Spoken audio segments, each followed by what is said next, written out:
Buenas noches, hermanos, gracia y paz.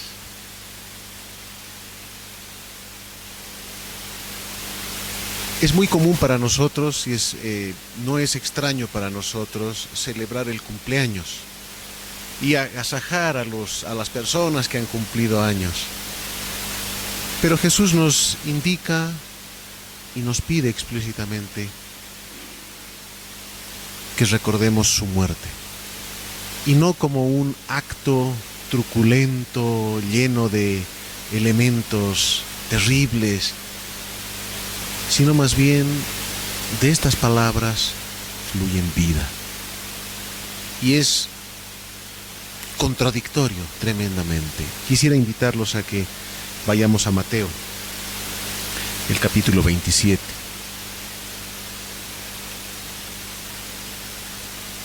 Un solo versículo, el 46. Mateo 27, 46. Como es un culto especial, voy a dar permiso a que agarren sus celulares y qué sé yo, pero yo prefiero la Biblia de hoja y papel, ¿sí?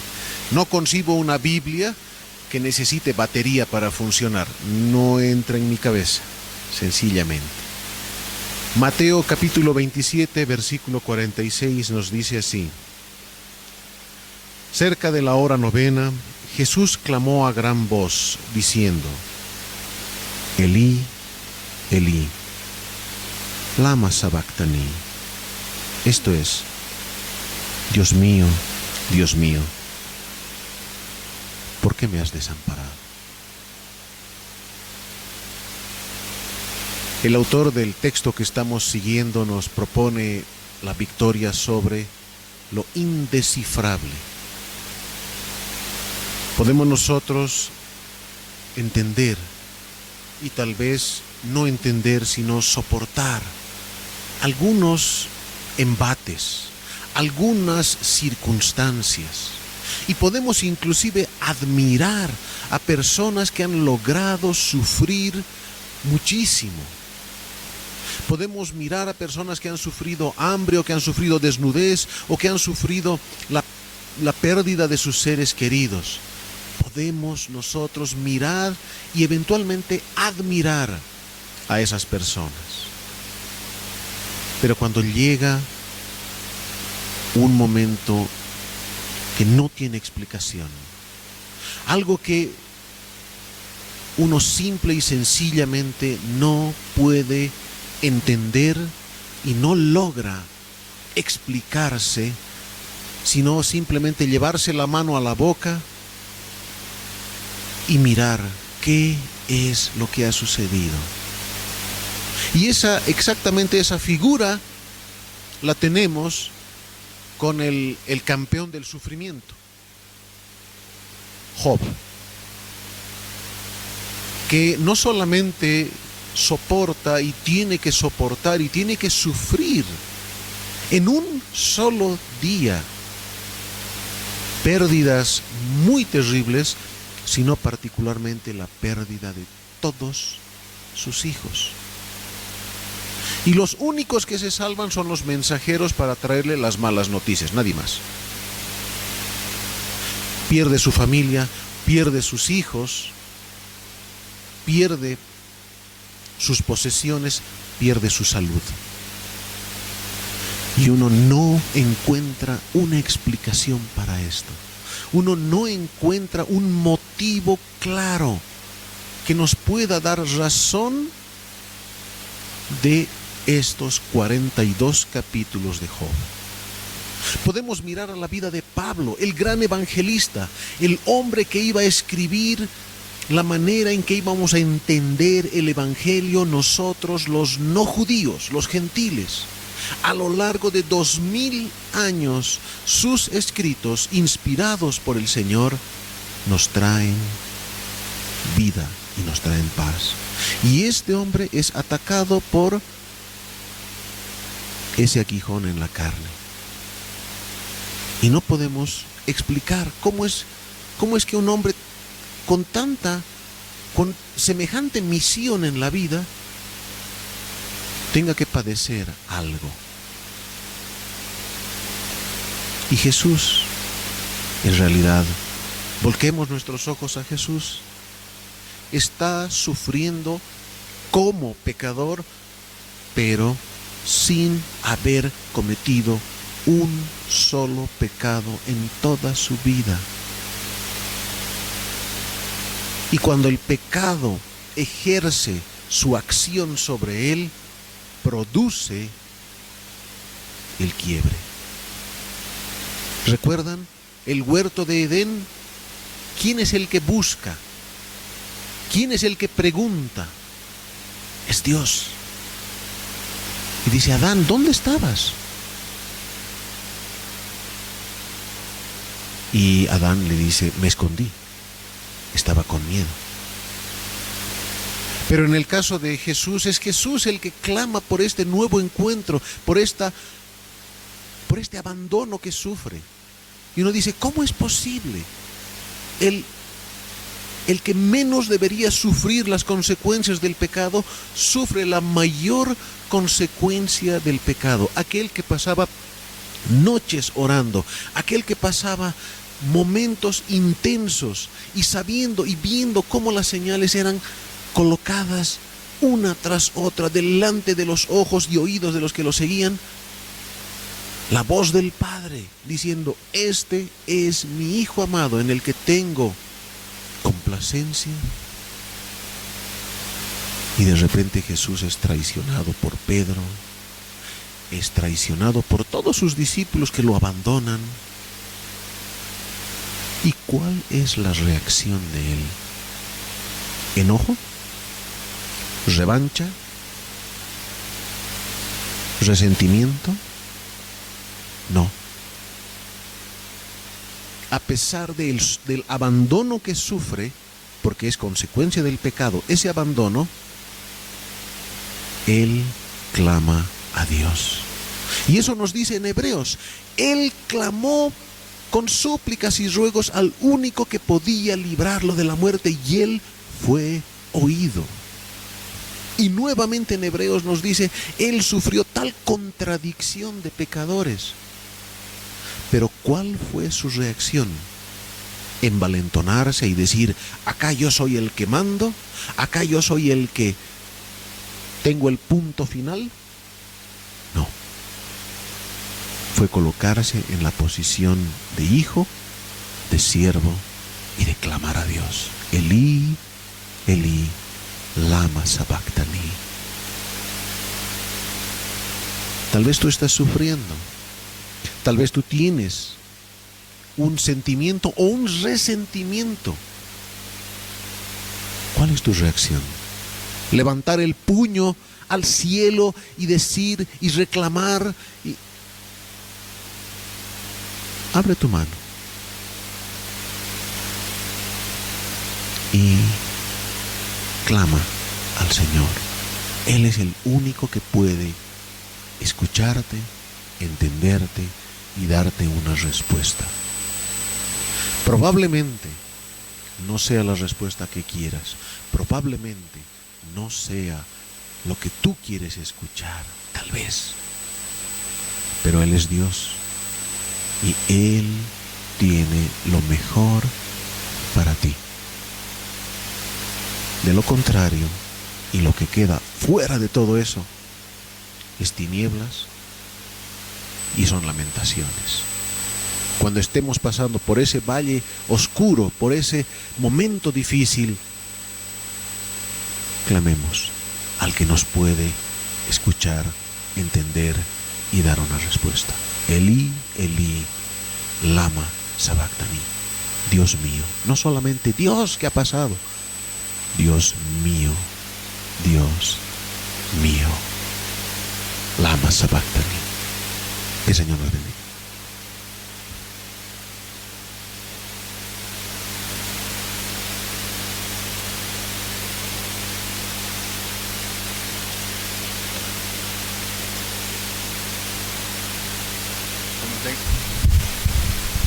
Como tengo la autorización de Luis para usar mi computadora, vamos a leer el versículo 28 del capítulo 19 del Evangelio de Juan. Estoy con la versión nueva internacional, y dice así: después de esto, como Jesús sabía que ya todo había terminado, y para que se cumpliera la escritura, dijo: tengo sed. Tengo sed.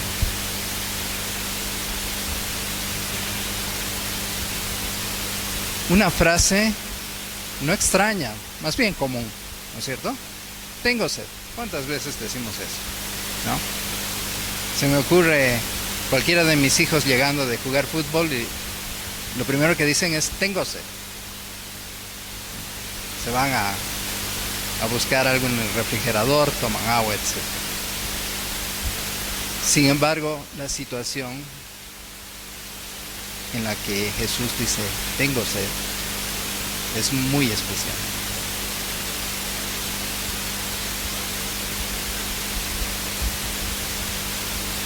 La forma en que fue crucificado hacía que la necesidad y la pérdida de la deshidratación que sufría le llevaba a una necesidad enorme y grande y sufrimiento por sentirse.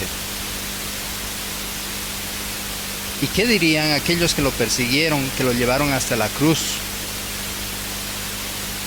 Probablemente decían: mira, ¿no decían que él había aguantado hambre y sed en el desierto por 40 días?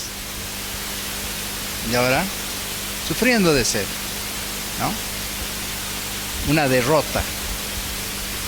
Qué hombre tan frágil ahí. Qué hombre necesitado.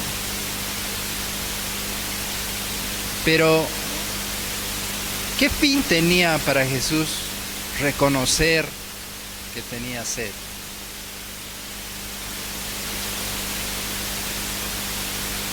Quizás solamente consiguió que lo vea más débil, más sufriente, más necesitado. Le acercaron un hisopo con vinagre, del cual probó.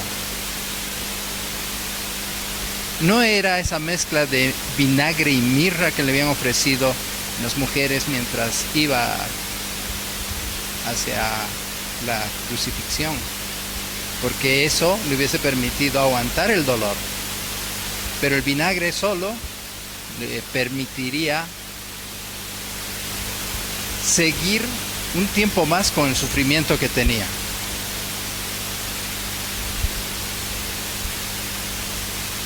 Y saben que esta frase nos recuerda algo muy básico de la vida humana. Nosotros continuamente tejemos nuestras vidas, o nuestras vidas se van formando de situaciones tristes y situaciones felices, ¿no es cierto? ¿Quién de nosotros podría levantarse y decir: nunca he tenido una situación de necesidad o una situación de dolor? Nadie, ¿no es cierto? Todos hemos pasado por algo así. Pero también vivimos momentos de alegría, de gozo, de éxitos. Y a veces nos gusta más guardar el recuerdo de esas situaciones últimas, porque nos permiten sobrellevar las primeras, ¿no es cierto? Y Jesús no era de las personas que esperaba que tengamos o que tengamos pocas vivencias felices. Acuérdense que lo que le decían a Jesús: bueno, este viene a beber y a comer con todos, ¿no? Pero los momentos difíciles, ¿cómo los enfrentamos? si ustedes conocen y recuerdan, hay un autor de la mitad del siglo XX y este autor escribió las Crónicas de Narnia. Es C.S. Lewis. Y este autor era un cristiano teólogo que escribió varios otros libros, y algunos de ellos enfocados en el dolor. Pero el libro que a mí más me gusta, más que las Crónicas de Narnia, es un libro medio autobiográfico que se llama Una pena observada. Y ese libro habla acerca de su experiencia con la muerte de su esposa. En realidad él no se casó joven, se casó mucho mayor con una señora que había sufrido mucho con su marido anterior. Se había divorciado y tenía ya hijos de cierta edad. Pero no muchos años después de que se casó con él, descubrieron que estaba enferma de cáncer. Y por muchos esfuerzos que hicieron ahí en la época, acabaron perdiéndola. Y claro, él dice, inglés él, como buenos ingleses, nos es muy difícil hablar de nuestras penas, de nuestras tristezas. No queremos hablar de eso. Incluso no es muy bien visto por los ingleses hablar de eso. Sin embargo, ¿cuánto mal nos hace guardarnos nuestras penas sin compartirlas con nadie? ¿Cuánto mal nos hace no reconocer y querer esconder la tristeza que llevamos? Cada vez que nosotros tenemos y pasamos por una situación triste, lo primero que deberíamos hacer es reconocer y hablar. Y justamente esa es la victoria que Jesús nos enseña con estas dos palabras: tengo sed. Ese Hijo de Dios encarnado reconoce sus necesidades humanas y absolutamente claro. Y nos permite entender de que nosotros podemos también abrirnos de tal manera de que podamos mostrar a otras personas, y sobre todo a aquellos que nos pueden ayudar, que también tenemos o necesidades o penas que podemos compartirlas. Sobre todo podemos compartirlas con nuestro Padre Celestial. Jesús dijo, si un hombre da buenas dádivas a su hijo, ¿cómo nuestro Padre Celestial no dará buenas dádivas a quien le pide? Y a veces nosotros estamos así, guardándonos nuestro dolor, a veces queriendo mostrar algo que no es realidad y sufriendo mucho. Pero Jesús nos mostró aún Él, que en su necesidad y en su dolor podía ser abierto y expresado. Que Dios nos haga pasar esos tiempos de dolor.